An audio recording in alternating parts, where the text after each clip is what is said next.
नमस्कार। आज हम 1857 के उस दौर पर बात करेंगे जिसने भारत में ईस्ट इंडिया कंपनी के आप कह सकते हैं 100 साल पुराने शासन को एकदम हिला कर रख दिया था।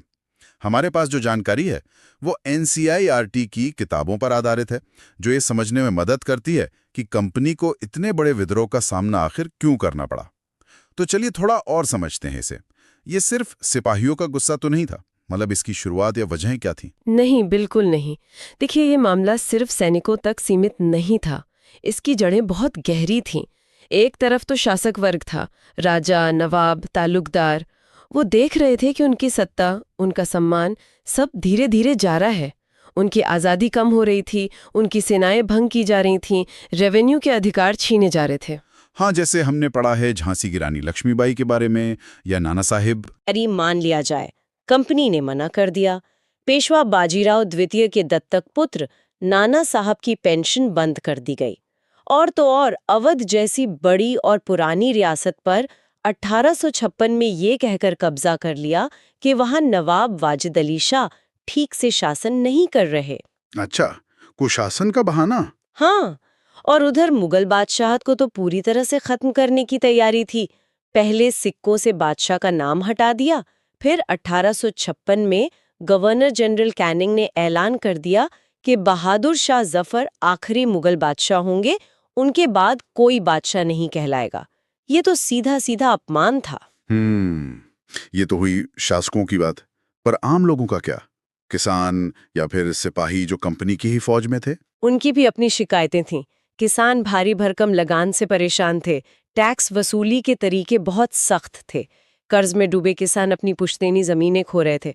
और कंपनी के जो भारतीय सिपाही थे वो अपने वेतन, भत्ते, सेवा की शर्तों से नाखुश थे। पर उससे भी बढ़कर कई नए नियम ऐसे थे जो उनकी धार्मिक भावनाओं और आस्थाओं को चोट पहुंचा रहे थे। जैसे कोई उदाहरण है इसका? हाँ, बिल्कुल। 1824 की बात है, जब सिपाहियों को कंपनी की तरफ से लड़ने के लिए समुद्र के रास्ते बर्मा जाने का हुक्म मिला, तो सिपाहियों ने जाने से मना कर दिया। उन्हें लगता था कि समुद्र पार करने से उनका धर्म और जाति दोनों भ्रष्ट हो जाएंगे। अच्छा, जमीन के रास्ते जाने को तैयार थे। हाँ, जमीन के रास्ते जाने में उन्हें दिक्कत नहीं थी, लेकिन हुक्म ना मानने की उन्हें सख्त सजा मिली और ये मुद्दा खत्म नहीं हुआ।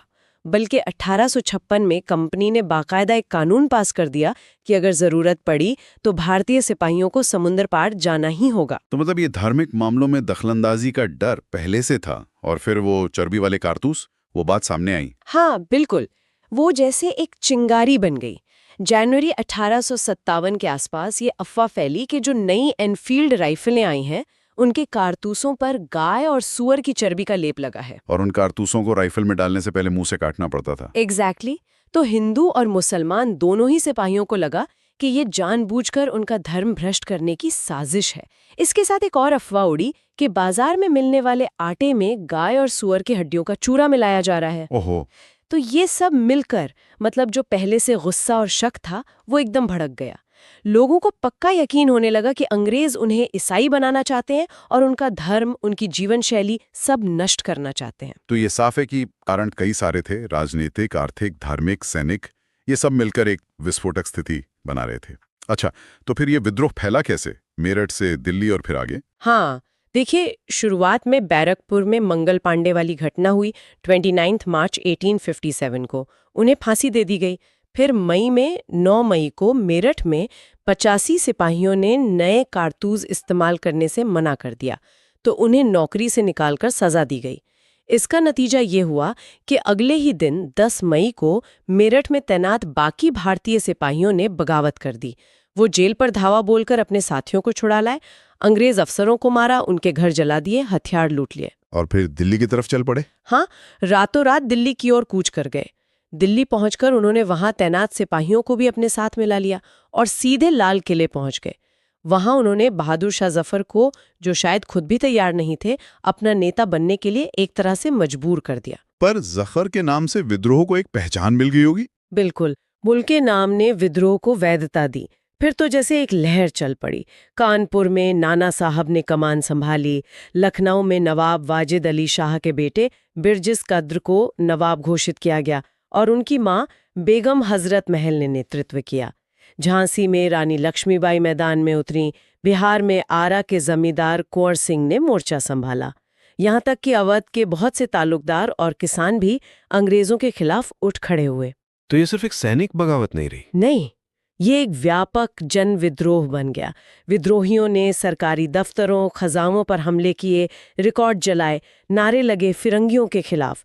जो घोषणाएं जारी हुई उनमें अक्सर हिंदू मुस्लिम एकता पर जोर दिया गया। इतना बड़ा विद्रोह अंग्रेजों ने कंपनी ने इसका जवाब कैसे दिया? उनका पलटवार कैसा था? चलने के लिए अपनी पूरी शक्ति लगा दी।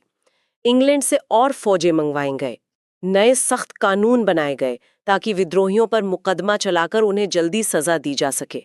उत्तर भारत के ज्यादातर हिस्सों में मार्शल लॉ लगा दिया गया।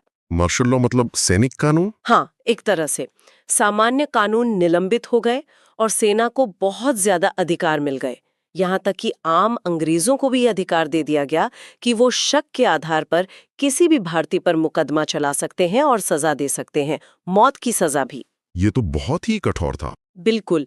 दिल्ली पर उन्होंने सितंबर 1857 में दोबारा कब्जा किया।